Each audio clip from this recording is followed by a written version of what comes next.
Peace be upon you. So in last week's episode, we discussed the topic of a loan of righteousness. That anyone who does the smallest iota of a good deed on behalf of God, that God will add to their post-resurrection account a currency that's going to be useful for all of eternity. And that currency is righteousness.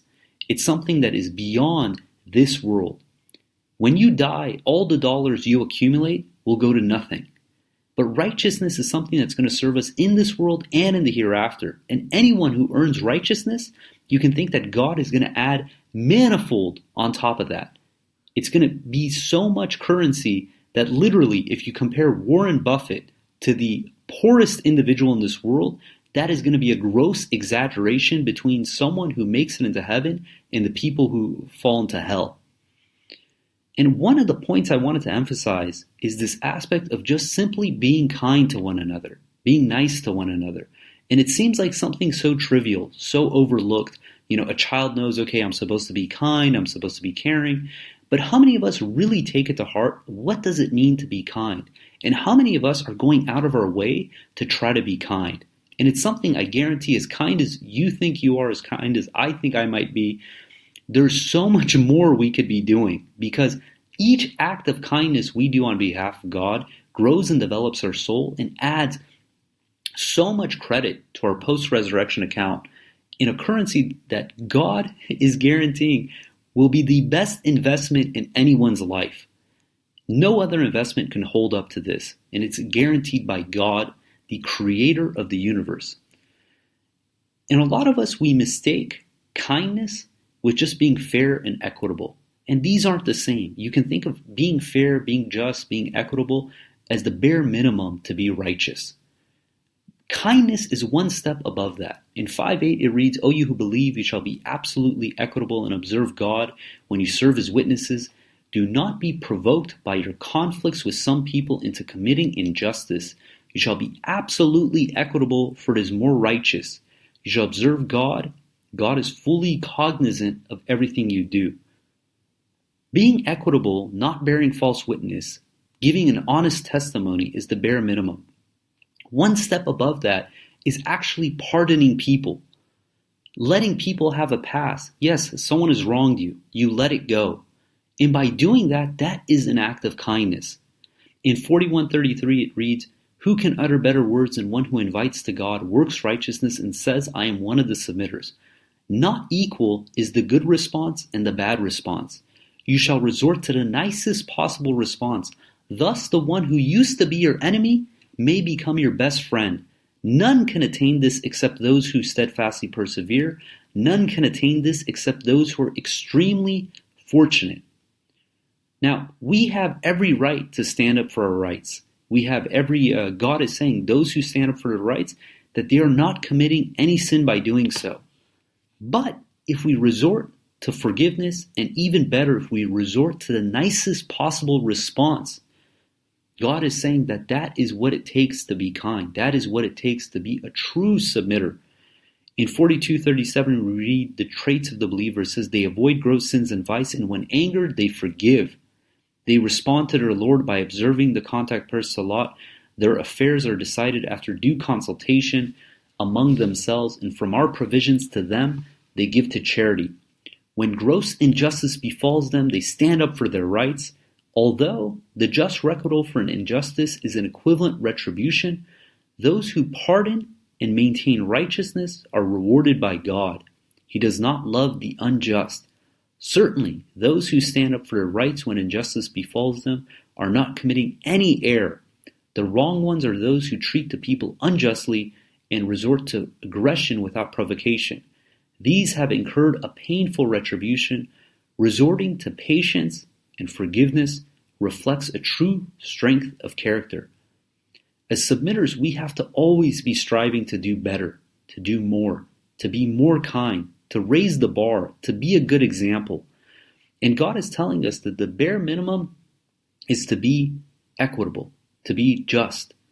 That as long as we're doing that, we fall in the camp of righteousness. But if we want to be above and beyond, to strive to be a momen, a true believer, that we have to be kind, we have to be forgiving, we have to pardon people, we have to let things go. And when we do that, what we're doing is we're getting the reward from God, because we realize inflicting an equivalent revenge, a punishment, even though it's in our right, it's in our best interest to forgive, to forget, to be kind, to be compassionate, to not be such a stickler. And this doesn't mean to be a pushover. A lot of times people equate, in essence, being kind and compassionate with being a pushover, and that's not true. One of the verses from the Bible, it's in Matthew 5:5, it says, "Blessed are the meek, for they shall inherit the earth." Now, if you look up the definition, the English definition of the word meek is someone who's kind of simple, they're not aggressive, they're very plain in that sense. But I was listening to a lecture by Jordan Peterson, and he was saying when he looked into the root word of this, the original word meek, what it means is someone who has a sword but keeps it in its sheath, meaning they know how to use it. They could inflict revenge, they can inflict harm, they could stand up for themselves, but through a conscious effort they choose not to in that sense, because they realize that God is the one who dishes out all judgment. God is the one who brings people up and tears people down. And if we think that we can take justice into our own hands, it's in our right. But it's one of the things that when we actively leave things to God, then that's when we get the ultimate reward. And this is different than being lazy. A lot of people, they equate their laziness or their fear of intimidation to stand up for their rights as a virtue. And as stated in a previous episode, is we never let our shortcomings be viewed as virtues. We have to be honest with ourselves. But once we realize that it's within our grasp to seek revenge, to dish out, in essence, retaliation, but we actively choose not to, that's what it means when it says, "Blessed are the meek, for they shall inherit the earth." These are people who are fully able, but they choose not to. I hear a lot of the people in MMA and well-trained black belt jiu-jitsu, they know how to handle themselves. And what's awesome is a lot of these people are so humble, and they're the last one to get into an altercation, because they know that if it ever came to that they would be able to have the upper hand with all the training they have, but they choose not to, because they've grown past that. They've been able to be humbled, they've been able to kill their egos, and we strive to do the same. In 554 it reads, "O you who believe, if you revert from your religion, then God will substitute in your place people whom he loves and who love him.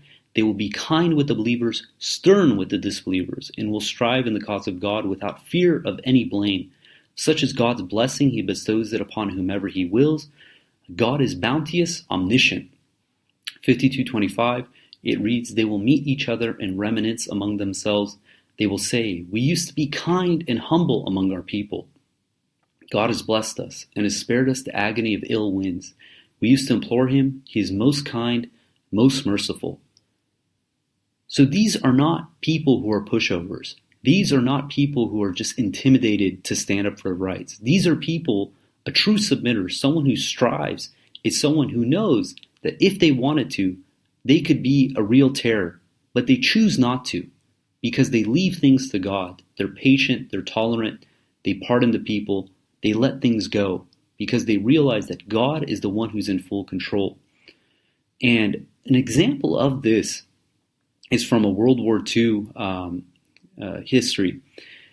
And it has to do with two people. One was a person by the name of Charlie Brown, who was on the American side, and Franz Stigler, who was fighting on the German side.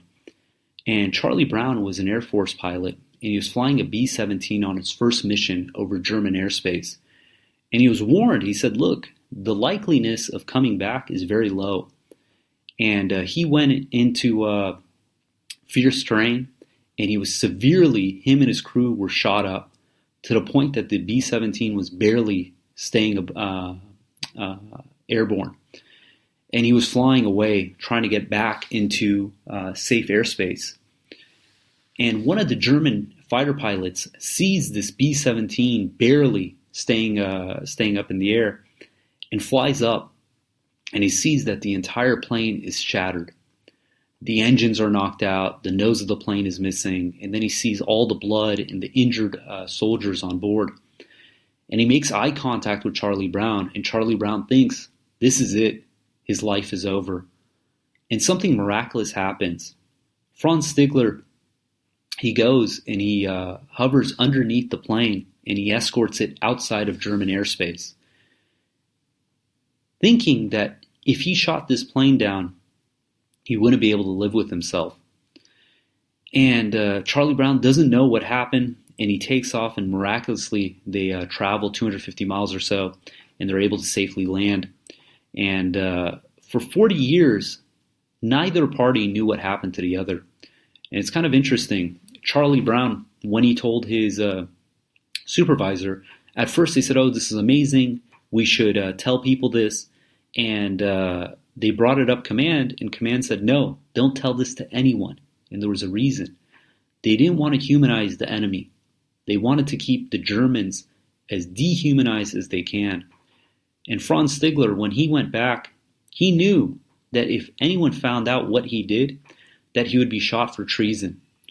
And for 40 years, neither side knew what happened to the other, until Charlie Brown one day in a conference was talking about this and was inspired, in essence, to go and see if he can find this German fighter pilot. So for years he searches, and somehow miraculously they're connected. Ends up the guy is living in, Franz Stigler is living in Canada. He's a successful businessman, and he survived the war. And they're united, and they end up becoming very close friends. And the question was, why didn't Franz Stigler shoot down Charlie Brown?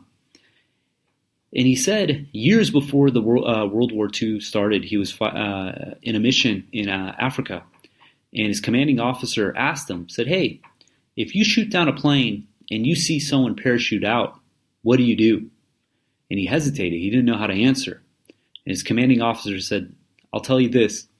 If you shoot that person flying down, you can guarantee when you come back, I'm going to shoot you. And Franz was taken back. He didn't understand. He says, we maintain rules of war, not for the enemy, but for ourselves. Because after the war ends, we want to be able to go home and have some dignity. And he said that that was such an impactful message to him that when he saw the plane in the condition it was, he knew that if he was to shoot it down, it would be murder. So he couldn't live up to doing that. And instead, he escorted the plane out to safe airspace and risked his own life in doing such a mission. Now, this is a person who had a sword. He could have used it, and he had every right to, and no one would have known. But because he realized that he would not be able to live with himself, that for all of eternity he would feel like he committed murder, he chose not to carry out the act. And that's what it means to be meek. That's what it means to be, when it says, blessed are the meek, they shall inherit the earth. And there's a tendency in war, in general, in tribalism, where we always want to dehumanize the people that we're oppressing, the people that we're fighting. And you think about it in the U.S. with slavery, in World War II with the Jewish population, and today with the refugees. And this isn't right. We have to understand that God has made life sacred.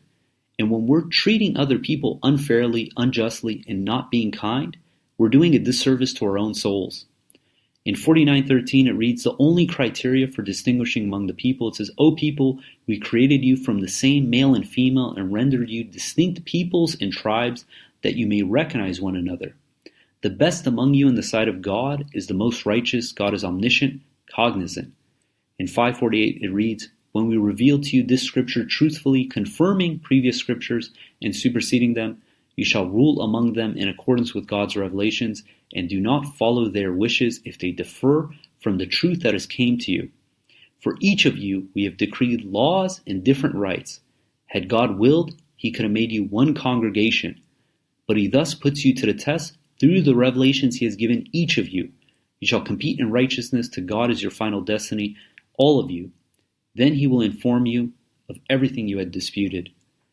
So this is part of God's system, that we're different people, we have different rights, we have different tribes, we have different skin colors.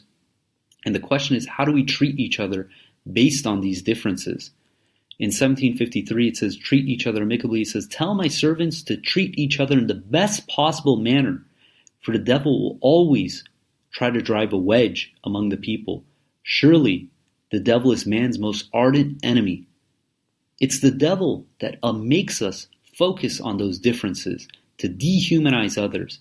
And you saw it in the interaction between God and Satan, where Satan said, I am better than he. You created me from fire. You created him from mud. Not realizing that this superficial aspect is meaningless. What matters is what's in our heart and the growth and development of our souls. And you realize that in order to be able to be kind, we have to get outside of our comfort zone. We have to elevate ourselves to the point that we're going to do something that isn't going to feel comfortable. And that's a good thing. In 59:8, we read about how during the time of the prophet, certain people took on refugees. And it reads, you shall give to the needy who immigrated. They were evicted from their homes and deprived of their properties because they sought God's grace and pleasure, and because they supported God and his messenger. They are truthful. As for those who provided them with a home and a refuge and were believers before them, they loved those who immigrated to them and find no hesitation in their hearts in helping them. In fact, they readily give them priority over themselves, even when they themselves need what they give away. Indeed, those who overcome their natural stinginess are the successful ones. So God is telling us, as an example of these individuals, that they were willing to give to these refugees what they needed themselves. And you see that in order to be kind, we have to get outside of our comfort zone. We have to push ourselves to do more. Because if we're just sticking with the status quo, we'll be part of the sedentary. And on the day of judgment, to know that you could have done just a little bit more and paid back so much greater, it's going to be the biggest disappointment if we miss out on that. More so than any investment of this world. And the element that's keeping us from doing that is the self. In 12:53 it says, I do not claim innocence for myself. The self is an advocate of vice. Constantly, it's easy to think, what is best for me? Putting ourselves number one, exalting ourselves. How can I have the best position in this negotiation, in this interaction? To not do things for other people and to only focus on oneself. And if we can kill that self, kill that ego, and focus on how we can serve God, to do good deeds, to gain a loan of righteousness from God, it's going to be in our best interest. And there was a piece on 60 Minutes, this was a few years ago, and it was looking at an individual. His name was Nicholas Winton. And it's another story from World War II. And so this individual was living in London, and he saw that Germany was invading Czechoslovakia.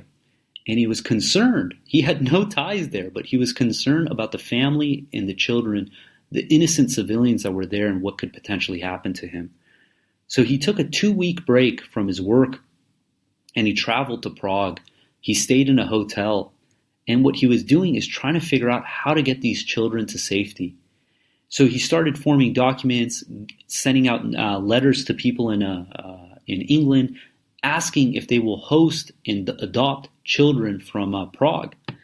In total, he was able to save 669 children from imminent death, because when Germany invaded Prague, they took all the Jewish families and they slaughtered them.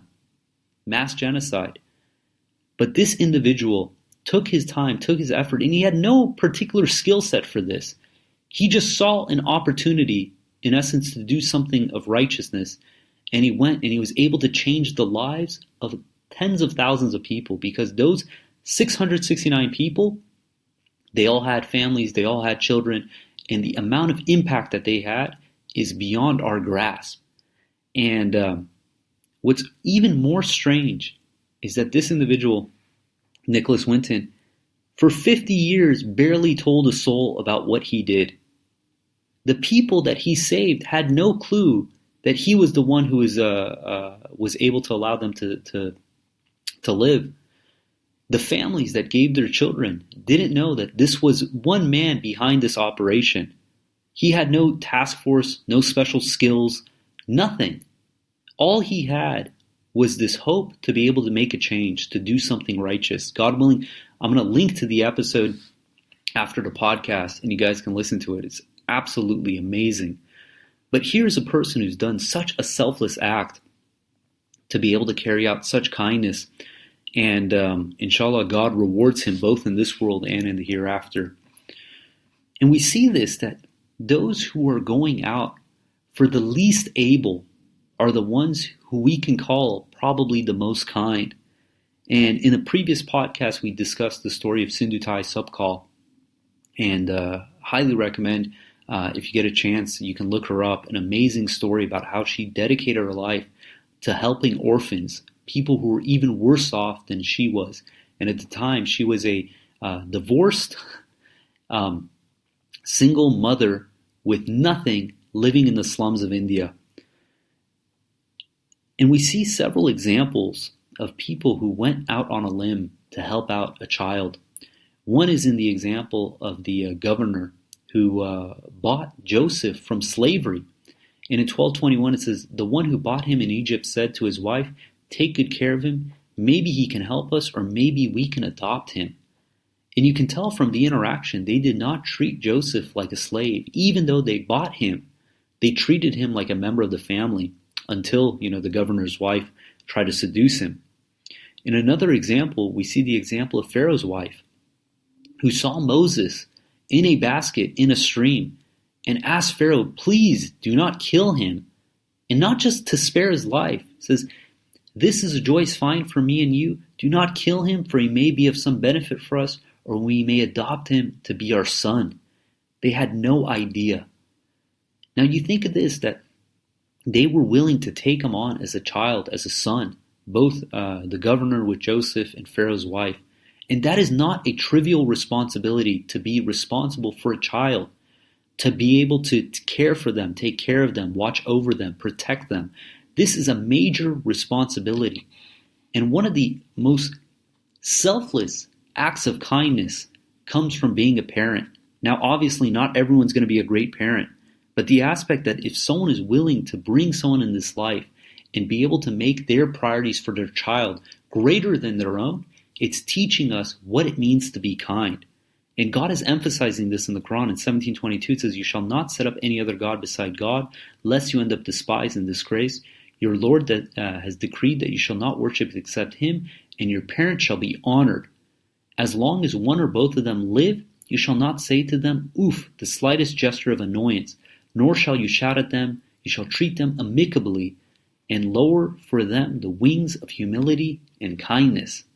And say, 'My Lord, have mercy on them, for they have raised me from infancy.' Your Lord is fully aware of your innermost thoughts. If you maintain righteousness, he is forgiver of those who repent."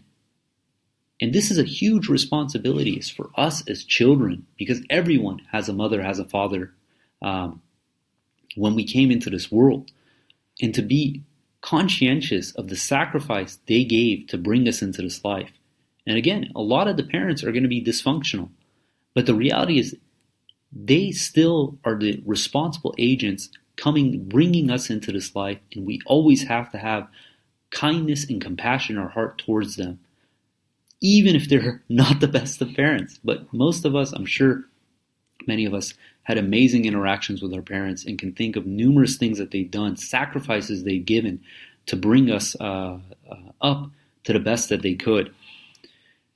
And it's interesting that God is going above that and saying, it kind of extends out. So first it's the immediate family, then it's the relatives. In 875 says, "Those who believe afterwards and emigrated and strove with them, they belong with you. Those who are related to each other shall be the first to support each other." And in 24:22 it reads, "Those among you who are blessed with resources and wealth shall be charitable towards the relatives." And it's our responsibility to be kind, to be compassionate, even with our relatives and anyone within our vicinity, because we make an impact on everyone we engage with. And God is telling us even the lowest of society, we need to be kind and compassionate to. In 76:8, it reads, "They donate their favorite food to the poor, the orphan, and the captive. We feed you for the sake of God. We expect no reward from you, nor thanks.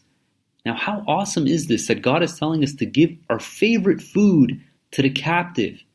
This is someone who's of the enemy camp that has been taken in and imprisoned. And God is telling us to give our favorite food to these individuals. Why?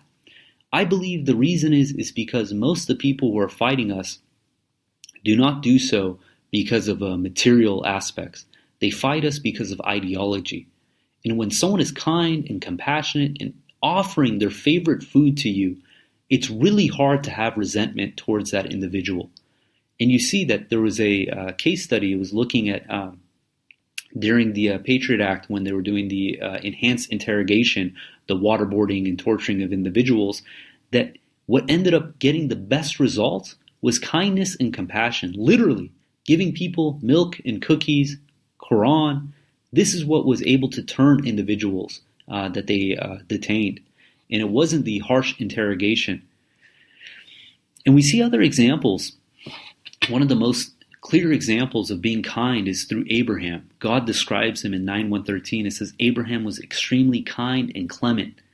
And we see that how Abraham reacted when two strangers came to him. These were angels that were going to tell him about the birth of Isaac.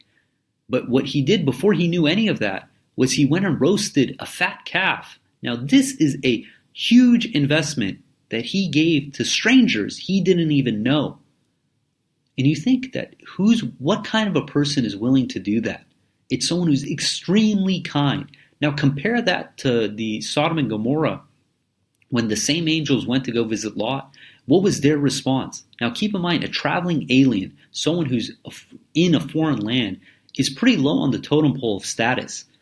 And the people of Sodom and Gomorrah, as opposed to being kind and compassionate and caring and offering them food and shelter, they literally wanted to rape these individuals and kill them. And if it wasn't the fact that they were sent by God and could defend themselves, that could have very likely been their outcome. And this just goes to show how sick and twisted those individuals were, in contrast to Abraham, who literally took his best livestock, the roasted calf, fat calf, and roasted it for them to eat. And surprisingly enough, they didn't even eat because they're angels. And it's the simple stuff that we overlook. We think that we have to go above and beyond to do all these amazing tasks. But one of the quotes I love says, if you want to change the world, start by just helping your parents do the dishes. Something as simple as that. Help around the house. Help your teacher grade some homework. Something. We don't have to travel to far out lands to be able to do righteous work. The opportunity is around us all the time. And the reality is, if we open our eyes, if we look out for it, God is going to bless us with these opportunities. And we see this in the example of Moses. So Moses fled Egypt, and we read in 28:22 through 24, it says, as he traveled towards Midian, he said, my Lord, guide me in the right path. When he reached Midian's water, he found a crowd of people watering and noticed two women waiting on the side.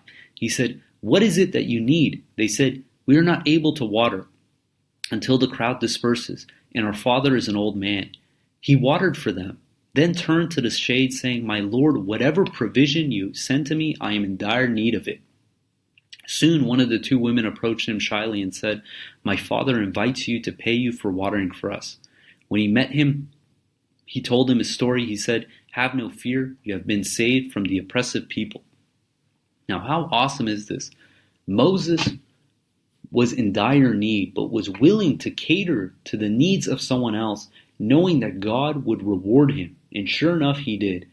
God not only gave him food and shelter, but gave him a wife, gave him a family from this single interaction, and blessed him with prophethood.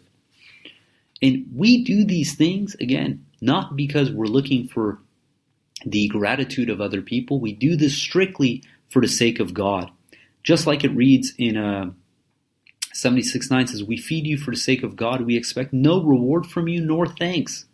Because it's not about the rewards of this world that we're after.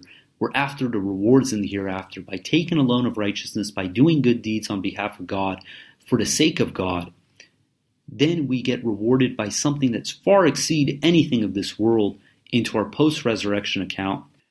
And there's just two other things I want to wrap up with this podcast. One is in chapter 90, verse 11. It says, he should choose the difficult path. Which one is the difficult path? the freeing of slaves, feeding during the time of hardship, orphans who are related, or the poor who is in need, and being one of those who believe, and exhorting one another to be steadfast, and exhorting one another to be kind. And that's what we need to do as believers. We need to exhort one another to be kind, to be compassionate, to be nice to one another, to get outside of our comfort zone and push ourselves towards that. And I want to end with one last piece. This is a article written by Rashad Khalifa in the 1989 conference. It's a brochure, and he reads, "We have been immensely blessed by God, and we must exert the extra special effort to show our appreciation for God's gift and to make ourselves worthy of God's infinite grace. As a society of submitters, we must set the standard for moral and righteous behavior. We must be honest, trustworthy, truthful, chaste, loving, and peaceful. God and his angels treat every human being as a potential believer until the time of death. Let us do the same. Let us love every human being as a potential believer who may become better than you and me in due time. This is by no means blind love. Our guide here is the Quran, chapter 60, verse 8 and 9. May God reward generously for your time, effort, and financial sacrifices. Your brother in submission to God, Rashad." So God willing, we're going to end there. If you guys got comments, questions, hit us up at qurantalk@gmail.com and stick around. I'm going to play the episode of 60 Minutes Saving Our Children about the individual who saved the 669 children from Prague and Nazi Germany. Until next time, peace and God bless. Now an extraordinary story from the Second World War, a humanitarian story that didn't come to light for decades. It concerns a young Londoner named Nicholas Winton, who went to Prague and ended up saving the lives of 669 children, mostly Jews, from almost certain death. His story begins at the end of 1938 with Europe on the brink of war. In Germany, violence against Jews was escalating, and the infamous Munich Agreement paved the way for Hitler's armies to march unopposed into Czechoslovakia. In London, Nicholas Winton had been following events and knew that refugees fleeing the Nazis were in dire straits. He went to Czechoslovakia to see if there was anything he could do to help. What's strange is that for almost 50 years he hardly told anyone about what he had accomplished. And for 50 years, the children knew nothing about who had saved them or how.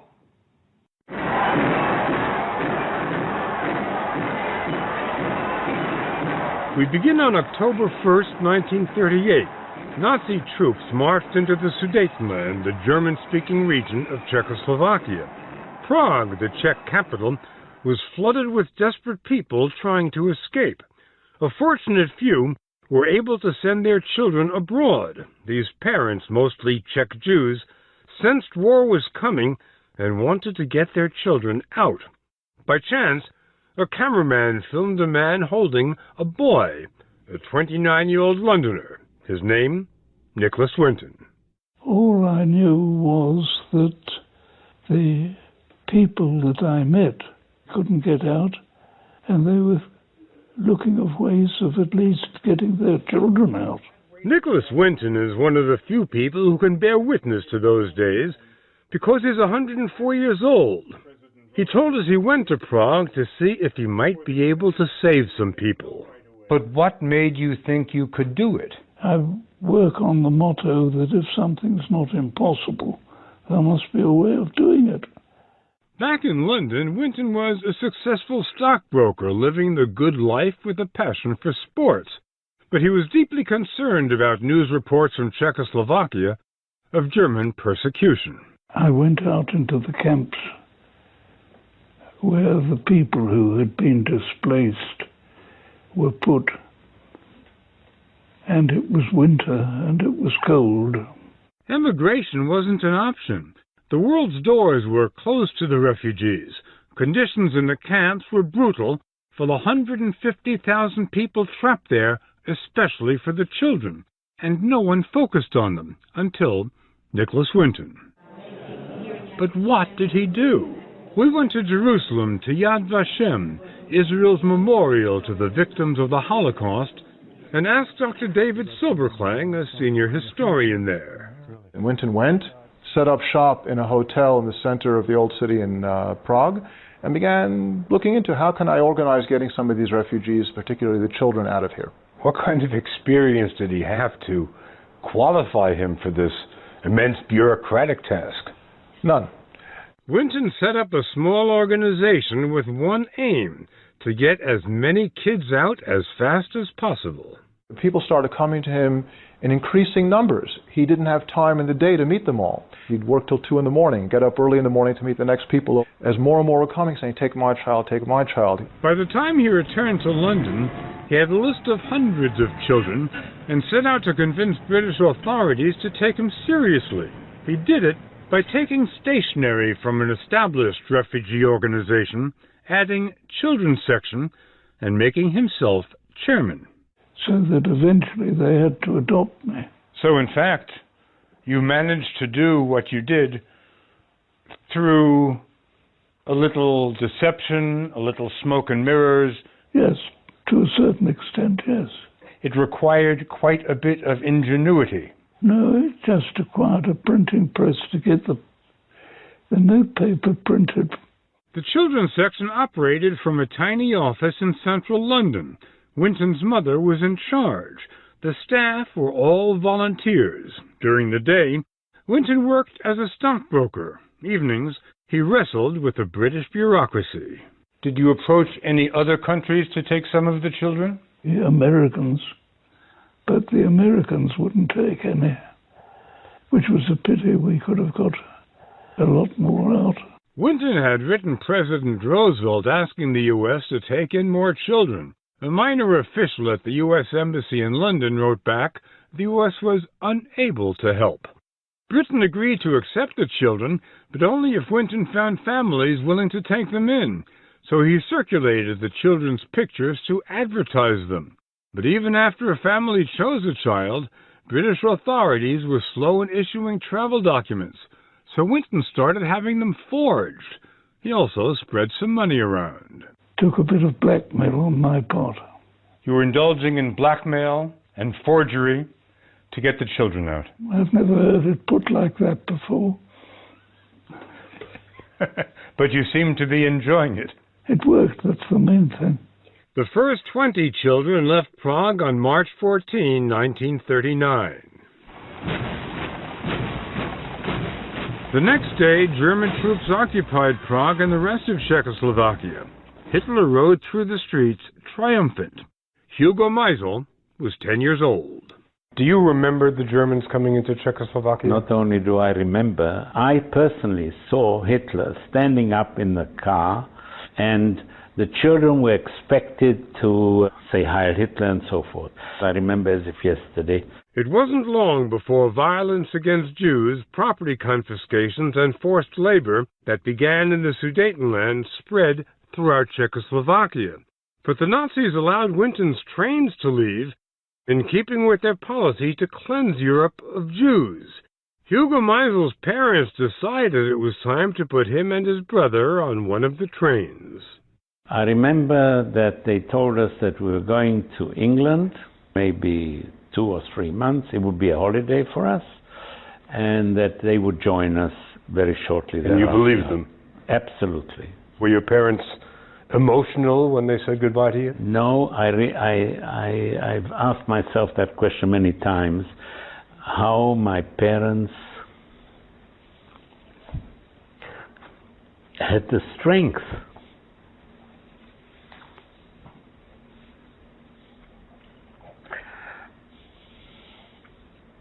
sorry.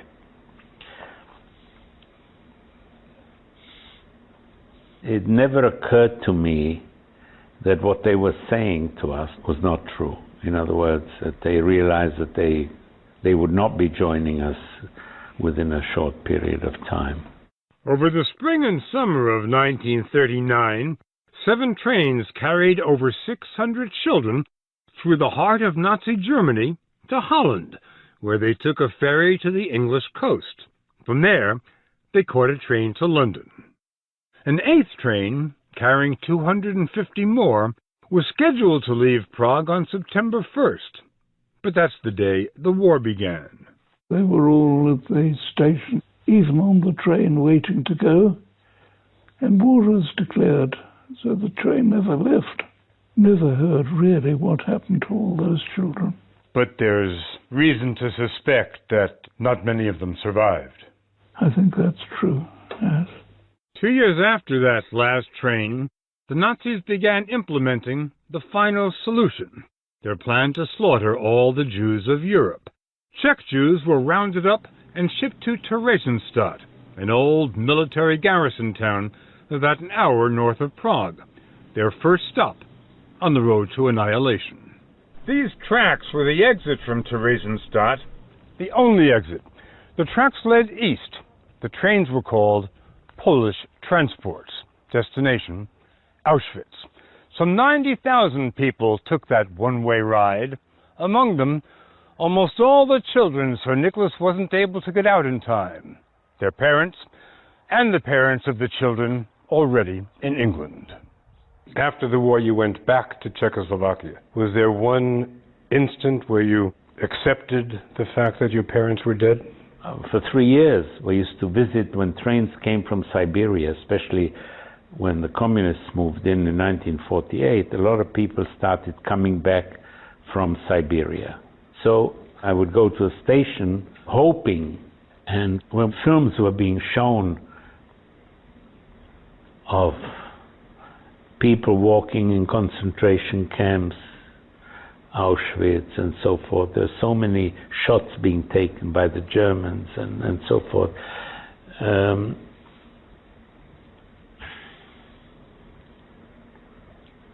Never stopped looking.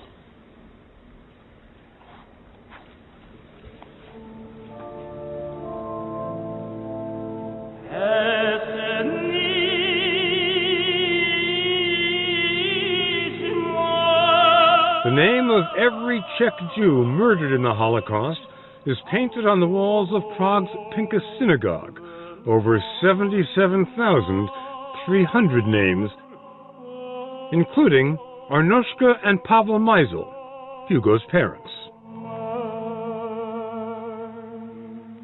And Nicholas Winton? During the war, he volunteered for an ambulance unit for the Red Cross, then trained pilots for the Royal Air Force. He got married, raised a family, earned a comfortable living. For 50 years, he told hardly anyone what he had done.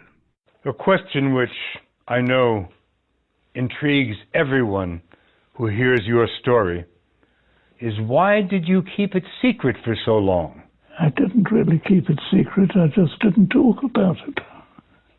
All this time, you're in England, then you go back to Czechoslovakia, then you go to Israel. You still had no idea how your departure from Czechoslovakia had been organized. Absolutely no idea. And you learned that by seeing it on television. That's right.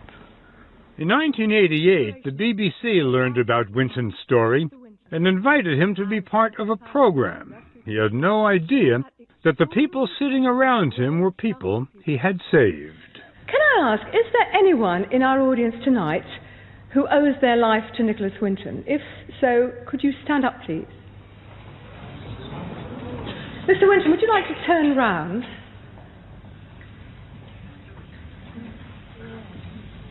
On behalf of all of them, thank you very much indeed.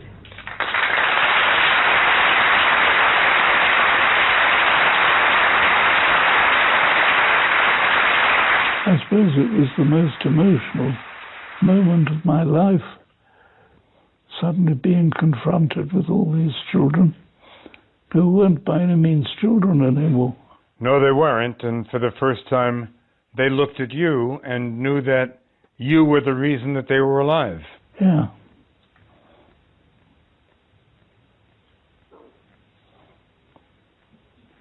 True.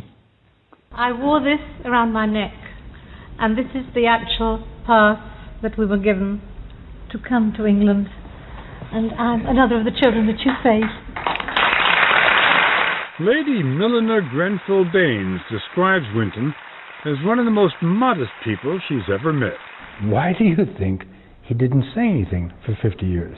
I think it was in his nature. He really felt that he'd done all he could, and having got those children settled, he felt, being there, done that, my job's done, I've got other things to do. Other things. For the last 50 years, Winton's been helping mentally handicapped people and building homes for the elderly. We've just opened our second old people's home, and it's full, and it's doing very well. And there are plenty of old people like me to go in. But you're not there, you're at home. Oh, I'd hate to go into one of my own homes. Don't print that. Sir Nicholas Winton. In 2003, Winton was knighted and became Sir Nicholas Winton. In the Czech Republic, he's become a national hero. He was celebrated in a documentary called Nicky's Family, but he isn't really comfortable with all the adulation. I'm not interested in the past. I think there's too much emphasis nowadays on the past and what has happened, and nobody is concentrating on the present and the future. In 1939, Nicholas Winton used a 2-week vacation to go to Prague and ended up saving the lives of 669 children. In the decades since, of course, the children had children who then had children, and so on. And the numbers multiplied. I want to summarize it in one sentence. A guy takes a 2-week vacation And ends up with 15,000 children, yes. Yes. It's a pretty good story. It's a great story. They've got children and grandchildren and great-grandchildren. And none of them would be here if it hadn't been for Sir Nick. That's right. Yeah. Yeah. Terrible responsibility, isn't it?